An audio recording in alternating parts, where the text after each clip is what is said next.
پۆلیس بەکاری پێویست هەڵدەستێ پەراوی لێکۆڵینەوەی بۆ کراوە هەروەها بە ڕێبەرایەتی ئاسایشی ئەو لێرەش لە دوای ئەو کەسانەیە کە دەستگیریان بکاتن و بۆیە ئەم بابەتەی ئەم حاڵەتەی کە دوونێ ڕوویدا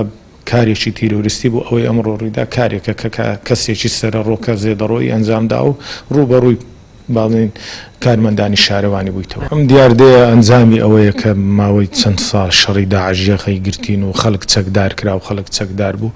تەنها تایبەتیش نییە بە شاری هەولێر هەرم شۆ تەقە لە بینایی یەک لە حزبە سیاسیەکان کرا لە شاری سلێمانی ئەوە واریدە لە هەموو شوێنێک ڕووبدا هەتاکوی لە وڵات لە شاری تۆرنتۆی کەنەدا دوونێ کارێکی تیرۆریستی ئەنجام درەوە ئاساییەکە ڕوو بداتن حاڵەتی کۆمەڵایەتی حاڵەتەوە بەڵام ئێستا هێزەکانی ناوخۆ هەڵمەتێکیان